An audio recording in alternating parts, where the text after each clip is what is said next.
अस्सलाम वालेकुम, this is Umaina Basit from ocean of knowledge. तो आज हम कर रहे हैं मैथ 10 की एक्सरसाइज 13.1 जिसका नाम है प्रैक्टिकल ज्योमेट्री सर्कल्स और इसका हम लेक्चर 1 कर रहे हैं। तो क्वेश्चन नंबर 1 है divide N arc of any length, यानी कोई लेंथ की हमने एक आर्क ले लेनी है और इसका जो फर्स्ट पार्ट है वो है इनटू 2 इक्वल पार्ट्स, यानी कि हमने आर्क को 2 बराबर हिस्सों में तकसीम करना है। ये समझने से पहले आपको ये 5 पॉइंट्स का कॉन्सेप्ट आपको क्लियर होना चाहिए, फिर आपको ये क्वेश्चन बहुत आसानी से समझ आ जाएंगे। सबसे पहला पॉइंट है कि लाइन किसे कहते हैं? जब इस तरह की एक लाइन हो जिस पे दोनों तरफ एरो के निशान लगे हुए हों, इसका मतलब है कि लाइन जा रही है इस तरफ से भी और इस तरफ से भी, तो इसको लाइन कहते हैं। जब हम लिखते हैं लाइन ए बी और उसके ऊपर इस तरह का साइन लगाते हैं तो इसका मतलब है ए बी एक लाइन है जो कहीं पे ख़त्म नहीं हो रही, वो इस तरफ से भी जा रही है और इस तरफ से भी जा रही है। दूसरा पॉइंट है लाइन सेगमेंट। लाइन सेगमेंट किसे कहते हैं? इस तरह की एक लाइन को लाइन सेगमेंट कहते हैं जिसके 2 पॉइंट होते हैं, एक यहाँ ए पॉइंट और एक, ठीक है। तो अब ये जो है ये एक पॉइंट से दूसरे पॉइंट तक एक लाइन सेगमेंट है, तो इसको लाइन सेगमेंट कहते हैं। और जब इसको हम शो करते हैं तो इस तरह शो करते हैं, ठीक है ना। इसी तरह रे क्या होती है? जब एक तरफ से एक पॉइंट हो और दूसरी तरफ एरो का निशान लगा हुआ हो तो इसको रे बोलते हैं।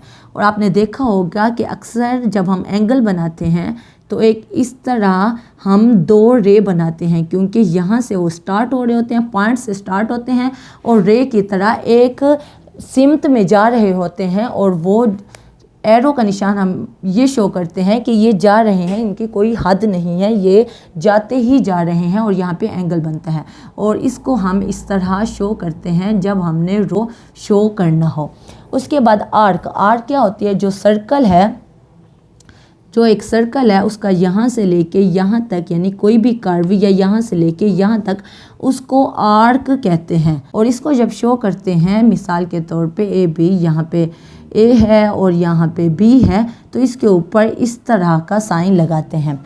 राइट बाइसेक्टर, राइट का मतलब राइट बाइसेक्टर कहें या परपेंडिकुलर बाइसेक्टर कहें, सेम बात है।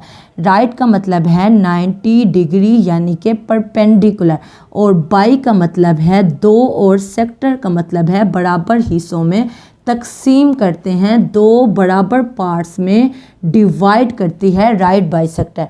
तो वो क्या होती है? एक लाइन सेगमेंट है, उसके ऊपर अगर एक राइट बाइसेक्टर ने जिसने 90 का एंगल बनाया है, ए बी को 2 बराबर हिस्सों में तकसीम कर दिया, यानी कि यहाँ अगर पॉइंट ई ले लें तो ए ई का जितना फासला है उतना ही फासला ई बी का है। तो ये जो लाइन है इसको हम राइट बाइसेक्टर कहेंगे, क्योंकि इसने ए बी को 2 बराबर हिस्सों में बाइसेक्ट किया है। बाय 2 और सेक्ट काटा है, तकसीम किया है, हिस्सों में तब्दील किया है। तो क्वेश्चन नंबर 1 का फर्स्ट पार्ट है divide N arc of any length into 2 equal parts, यानी कि वो कह रहा है एक arc low of any length, यानी अपनी मर्जी की लेंथ की एक आर्क लो और फिर उसको डिवाइड करो इनटू 2 इक्वल पार्ट्स, 2 बराबर हिस्सों में तकसीम करो। तो हम क्या करेंगे? सबसे पहले कॉम्पस को उठाएंगे, यहाँ हम डायग्राम बनाएंगे और जो डायग्राम बनाने के लिए जो स्टेप हम फॉलो करेंगे वही स्टेप हम कंस्ट्रक्शन में लिख देंगे। कंस्ट्रक्शन में टोटल 5 या 6 स्टेप्स बनेंगे, हमारी डायग्राम भी कंप्लीट हो जाएगी और हमारे स्टेप्स भी लिखे हुए होंगे। अक्सर स्टूडेंट रट्टा लगाते हैं, तो आपको रट्टा लगाने की ज़रूरत नहीं है, हम जो काम करेंगे वही कुछ अपनी टूटी फूटी इंग्लिश में लिख देंगे। तो हमने क्या करना है? क्वेश्चन में वो कह रहा है कि अपनी मर्जी की लेंथ यानी एनी लेंथ की एक आर्क को ड्रा करो और फिर उसको डिवाइड करो। सबसे पहले हम एक आर्क को ड्रा करते हैं, कॉम्पस को उठाएं, अपनी मर्जी जितना खोल लें, उसके बाद इस पॉइंट पे रखें और एक आर्क ड्रा कर लें, ठीक है। तो एक आर्क ड्रा हो गई है। अब हमने क्योंकि एक आर्क को ड्रा किया है तो वही जो स्टेप हमने किया है वही स्टेप हम अपनी इंग्लिश में लिख लेंगे। हमने क्या किया है? हमने एक आर्क को ड्रा किया है, तो यही बात हम लिखेंगे, ड्रॉ एन आर्क। हमने एक आर्क को ड्रा किया है और यकीनन उसका कोई नाम होगा। यहाँ से स्टार्ट है तो ए से लेके इस पॉइंट तक बी तक, तो हमने ए से लेके बी तक एक आर्क को ड्रा किया है। तो ए बी के ऊपर हम क्या लगाएंगे, जो मैंने अभी बताया है, हम इस तरह का साइन लगा देंगे। ये हमें बता रहा है कि ए बी एक आर्क है। ठीक है, draw an arc of A B. अब ए बी जितनी हमने एक आर्क को ड्रा कर लिया, अब क्या करना है, क्योंकि हमने आर्क को दो बराबर हिस्सों में तकसीम करना है, तो उसके लिए हमें एक कॉर्ड को बनाना होता है। कॉर्ड क्या होती है, जो सर्कल के दो पॉइंट्स को टच करे। ये देखें, ये सर्कल ही था ना, सर्कल का हाफ है ना, तो ए और बी यानी कि आर के दो जो एंड पॉइंट्स हैं उनको अगर आप आपस में मिला दो, राइट बाइसेक्टर हमारे लिए आसानी से हम तैयार कर सकते हैं। तो क्या करेंगे, ए और बी को आपस में ज्वाइन कर लेंगे। ये ज्वाइनिंग की है ए और बी को, तो यही बात हम लिख लेंगे। हम लिखेंगे ज्वाइन ए एंड बी को हमने क्या किए, ज्वाइन किया। देखिए बड़ी सिंपल इंग्लिश में मैं लिख रही हूँ जो किसी छोटे से बच्चे को भी समझ आ जाए।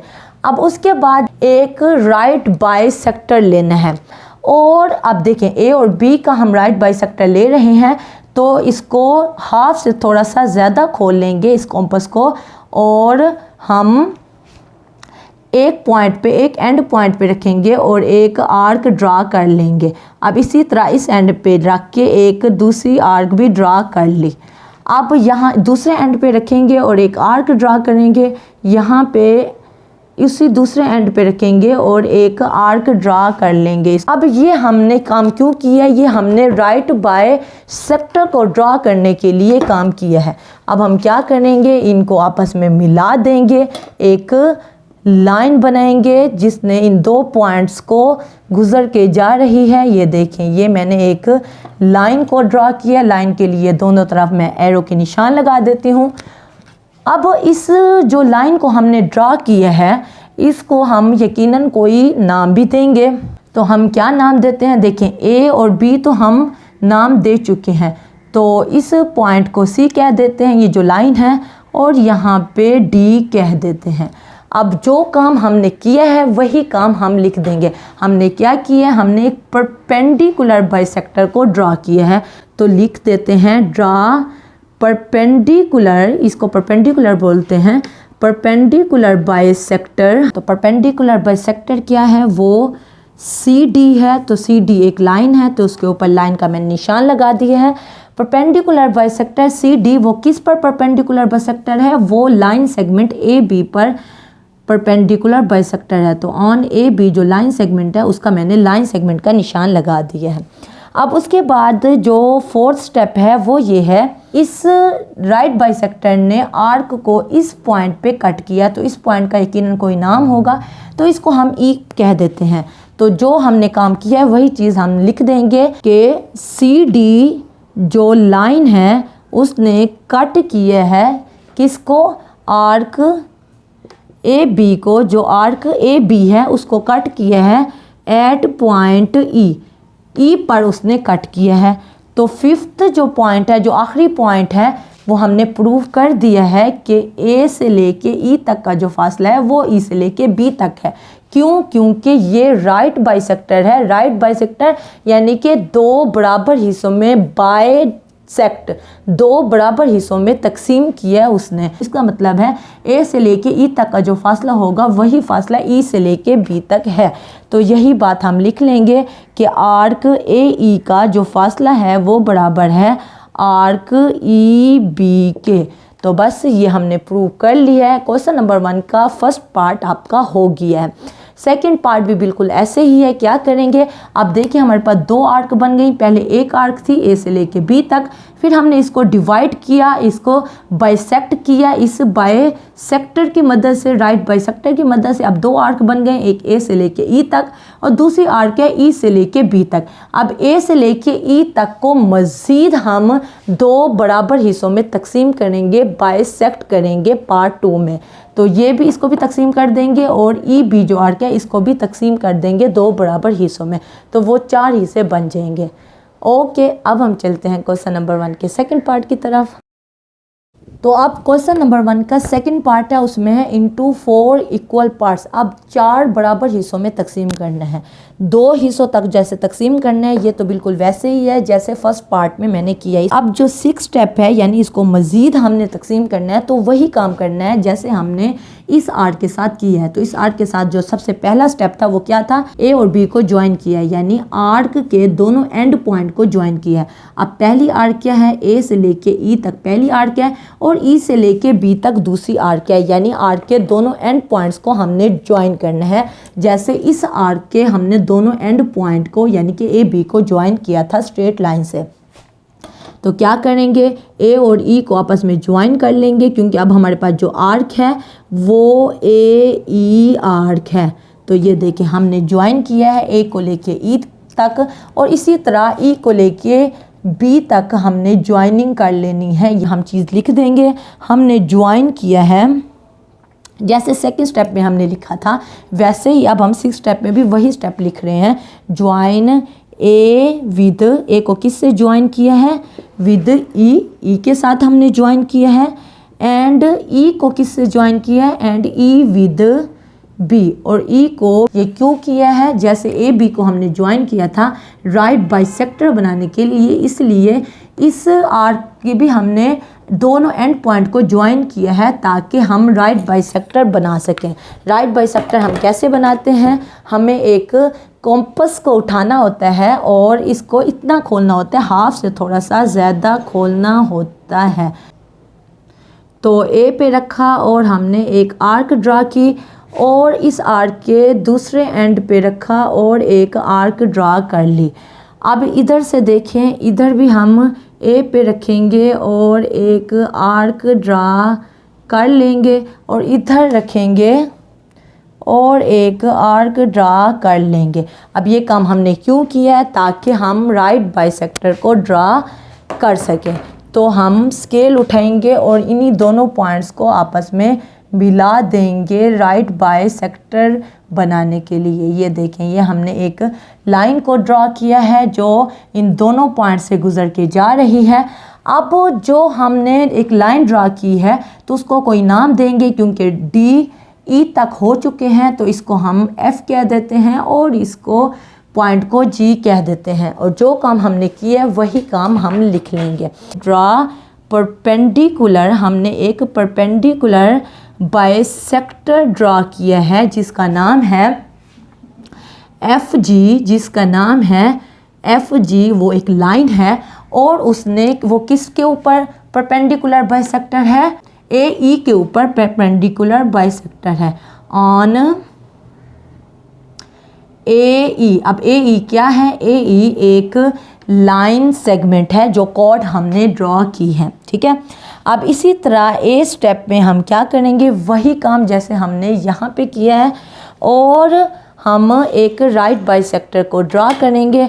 हम कॉम्पस को उठाएंगे और इस स्ट्रेट लाइन को, इस कॉम्पस को इतना खोलेंगे, हाफ से थोड़ा सा ज़्यादा, इस पॉइंट पे रखेंगे और एक आर्क ड्रा कर लेंगे, और इसी तरह यहाँ भी एक आर्क ड्रा कर ले।